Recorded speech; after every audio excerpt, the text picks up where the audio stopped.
எதனால நம்ம இறந்தவங்கள அந்த பர்டிகுலர் மந்த்ல கும்பிடுறோம்? சில சிம்டம்ஸ் கிடைக்கும். என்ன கிடைக்கும்னா, நம்ம வச்சிருக்கிற பொருள் ஒன்று கீழே விழும். ஒரு பூ உத்தரவு கொடுக்கும். நம்ம லெமன் வச்சிருந்தா லெமன் உத்தரவு கொடுக்கும். அதை நம்ம சாமி அந்த 7 கனி பார்க்குறீங்களா, பூலாம் போடுறீங்க பார்த்தீங்களா, பூ எலுமிச்சை பழம் தேவையான அந்த சாமி மேலே வந்து இருக்கும், நான் இருக்கேன் அவங்க கூட பக்கத்துல அப்படின்ற ஒரு விஷயம். சின்ன சின்ன க்ளூ நமக்கு தெரிய வரும். அவ்வளோதான், ரொம்பலாம் தெரியாது. அதனால தான் இல்லை உங்களுக்கு ரொம்ப தெரியணும்னா தான் யார் மேலே எதர்ச்சியாக வந்துடுவாங்க. நம்ம குடும்பத்து ஆளுங்களுக்குள்ளேயே அவங்க வந்து பேசுவாங்க, வந்து பேசி அழுவாங்க. ஃபர்ஸ்ட் அவங்க ஒரு மாதிரி இருப்பாங்க. சாமி குடும்போது கிட்டேயே வரமாட்டாங்க, அதுலேயே நம்ம கண்டுபிடிச்சிடலாம். அப்போ யார் மேலேயே அவங்க மேலே வரப்போகிறாங்கன்றது ஒரு கெஸ்ஸிங். சுற்றிக்கிறாங்களா, அது முக்கியமாக தவிர்க்கணும். அது பண்ணக்கூடாது. ஏன்னா அவங்களுடைய கஷ்டம் திருஷ்டியை தான் அவங்க அதில் இறக்கிட்டு போகிறாங்க. அதையே நம்ம எடுத்துகிட்டு போயிட்டு அது ஒரு துணி வச்சு அவங்க கொடுத்த எலுமிச்சை பழத்தை வச்சு அந்த 2 கறி 3 துண்டை வச்சு அது வீட்டு வாசலை கட்டக்கூடாது.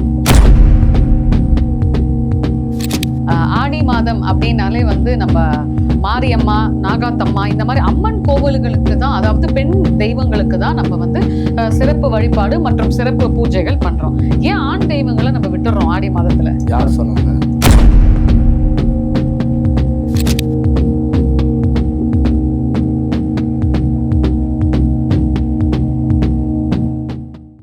வணக்கம் மக்களை, இன்றைய நிகழ்ச்சியில் நம்ம சந்திக்கவிருக்கும் சிறப்பு விருந்தினர் பால் முனீஸ்வரன். வணக்கம் ஐயா. வணக்கம். வணக்கம்.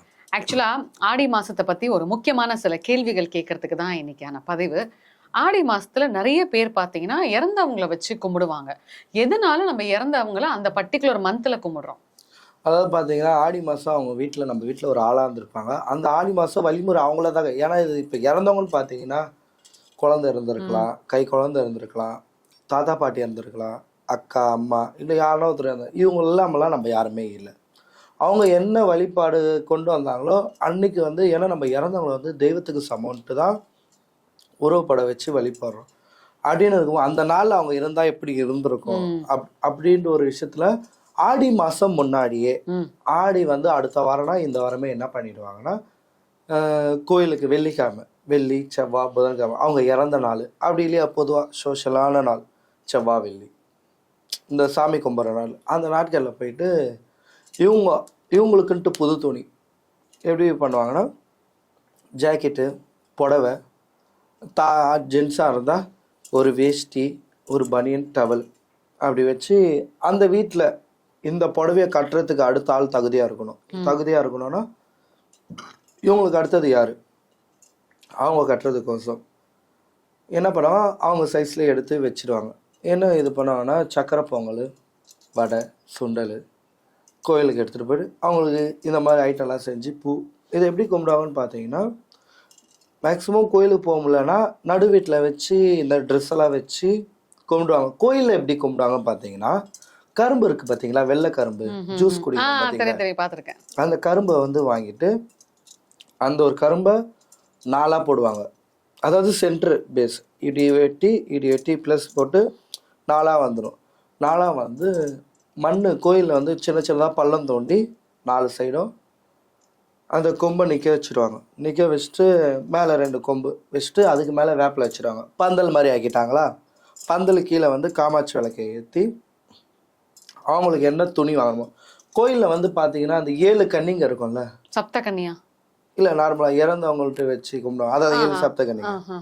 அந்த கன்னிமா இடம் வந்து இருக்கும், அந்த 7 கல் வச்சுருக்கோம். அந்த 7 கல்லில் வந்து அங்கே வச்சு வழிபடுவாங்க. ஏன்னா அது அங்கே தான் பண்ணணும் மேக்ஸிமம், இறந்தவங்களுக்கும் சரி நார்மலாக 7 கன்னிமா இருக்கிற சரி, ஏன்னா அந்த இடத்துல தான் பண்ணுவாங்க.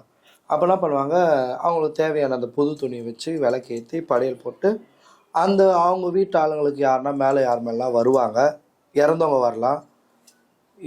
வருவாங்க, இல்லைன்னா நார்மலாக கும்பிட்டுட்டு வந்துடுவாங்க. ஃபஸ்ட்டு நம்ம ஆடி மாதம்னாலே இறந்தவங்களை கும்பிட்டுட்டு தான் அடுத்தது ஆடி மாதமே வருவாங்க. எதனால அவங்களை கும்பிடணும்னு ஏதாவது இருக்கா? அதாவது பார்த்தீங்கன்னா, நம்ம அமாவாசைனா இறந்தவங்களுக்கு சாப்பாடு, ஆமா, காக்காக்கு வைப்போம். அந்த மாதிரி நம்ம வருஷம் ஃபுல்லாக இதை இப்படி பண்ணு அப்படி செய்யணும்னு சொன்னவங்க அந்த ஆடி மாதம் இருந்தால் எப்படி இருப்பாங்க நம்மளுக்கு நல்லாவே தெரியும். அதனால வந்து இன்னொன்று என்ன விஷயம்னா, தெய்வம் வருதோ இல்லையா வீட்டுக்குள்ள, ஃபர்ஸ்ட் இறந்தவங்க வழிவிட்டாதான் தெய்வமே உள்ள வரும். அது உண்மை, அது உண்மை. நம்மளோட முன்னோர்கள் வழிவிட்டாதான் நம்மளோட குலசாமியே உள்ள வரும் அப்படின்னு இருக்கும் போது நம்ம எல்லாத்தையும் வந்து கற்றுக் கொடுத்து ஆளாக்கி இருந்தவங்களை வந்து நம்ம உள்ள அவங்களுக்கு ஒரு பூஜை போடுறதுல தப்பே கிடையாது. ஏன்னா நம்ம கூட இருந்தாங்க, நம்ம வழிகாட்டியே இருந்தவங்களுக்கு நம்ம சாமி கும்பிடுறது தப்பு தப்பு கிடையாது. கிடையாது. அதனாலே என்ன பண்ணுவாங்க, நீங்க ஃபர்ஸ்ட் பாருங்களேன், ஆடி மாசம் கும்பிட்டு முன்னாடி இந்த வாரம் அடுத்த வாரம்னா இந்த வாரம் ஃபர்ஸ்ட் அவங்களுக்கு கும்பிட்டுட்டு வந்துருவாங்க. கும்பிட்டு வந்துட்டு அந்த துணி எடுத்து மாட்டிக்கின்னு இருப்பாங்க.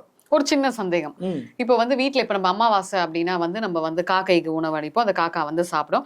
காக்கா சாப்பிடும் போது நம்மளோட முன்னோர்களே சாப்பிட்ட மாதிரி நமக்கு ஒரு ஆத்ம திருப்தி.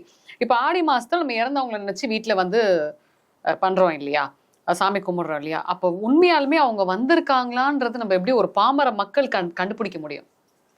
இப்போ ஆடி மாசம் வந்தா காக்கா வருதுன்றீங்க, இதுல இன்னும் எப்படி கண்டுபிடிக்கணும்னு கேக்குறீங்களா? இப்ப நீங்க சாமி கும்பிடுறீங்களா, யார் மேலாம் வருவாங்க, யார் மேலாம் வந்து வாக்கு கொடுப்பாங்க, சரிங்களா?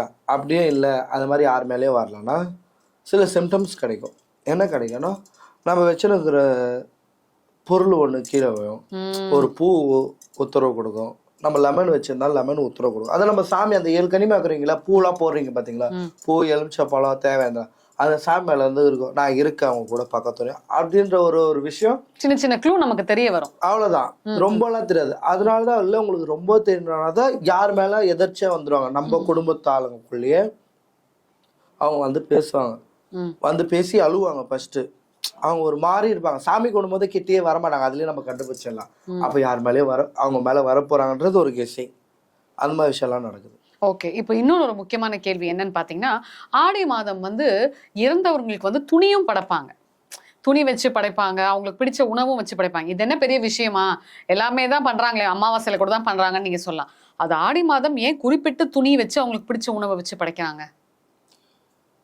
இப்போ வந்து பாத்தீங்கன்னா தவசம், அப்புறம் சில சாங்கியெல்லாம் செய்வாங்க, அப்புறம் வருஷத்துக்கு ஒரு நாள் நினைவாண்டு நினைவு அஞ்சலி அப்படின்ட்டு கும்பிடுவாங்க.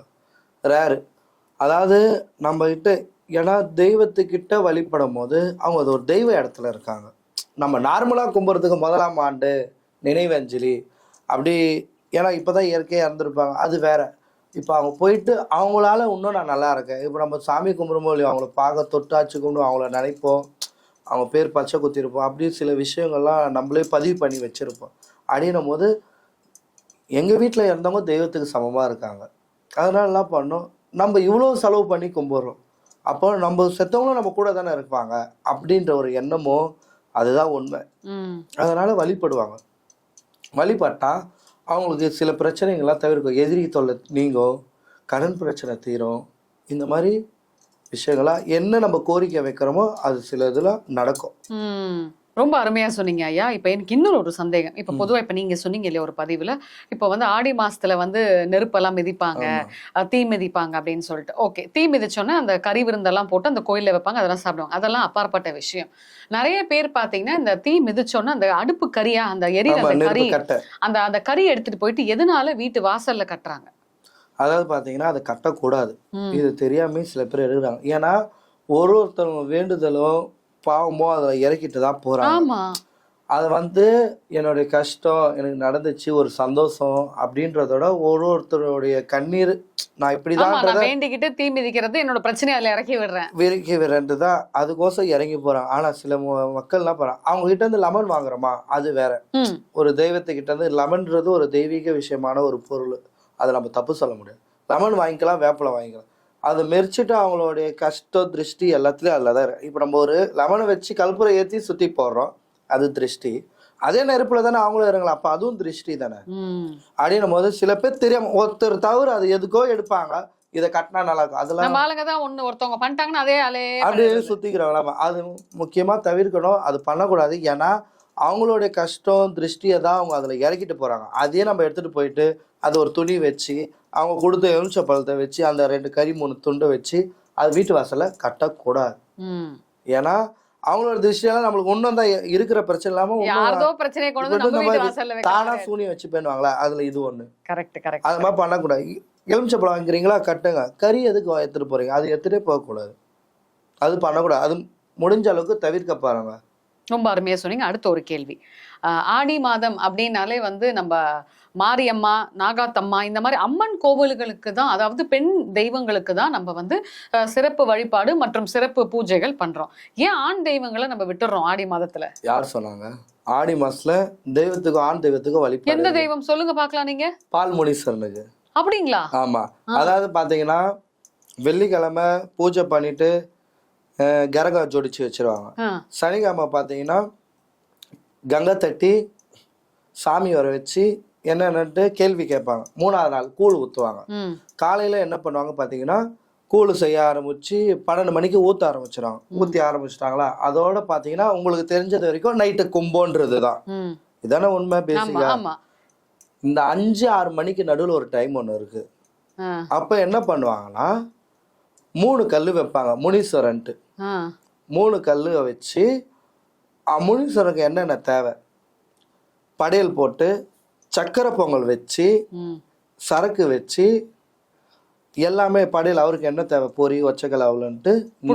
ஆமா, இந்த 5லேருந்து 6 மணிக்கு கரெக்டாக பண்ணுறாங்க. அந்த 6 மணிக்கு நம்ம 3 கல் வச்சோம் பார்த்தீங்களா, கோழியை எடுத்து சுற்றி விட்டு தான் அறுத்து அந்த 6 மணிக்கு கோழி அறுக்கிறோம் பார்த்தீங்களா, அந்த அறுத்து தான் அந்த கவுச்சிலே கலப்பாங்க. ஃபஸ்ட்டு அந்த 6 மணிக்கு முனீஸ்வரர் கும்பிட்டுட்டு தான் அந்த நைட்டு 12 மணிக்கு வந்து கும்பமே கலைப்பாங்க. இது எல்லார் வீட்லேயும் சரி, எல்லா கோயில்லையும் சரி இது வழிபடுவாங்க. ஆனால் சில பேர் யாரும் பார்க்கறது இல்லை. கோயிலில் கூழுன்னு ஊற்றுனாலே காலைல சாமி கரக ஊர்வலம் போவோம் 10 மணிக்கு. நார்மலாக வீட்லேயும் சரி காலையில் நான் எல்லாம் சமைக்க ஆரம்பிப்பாங்க.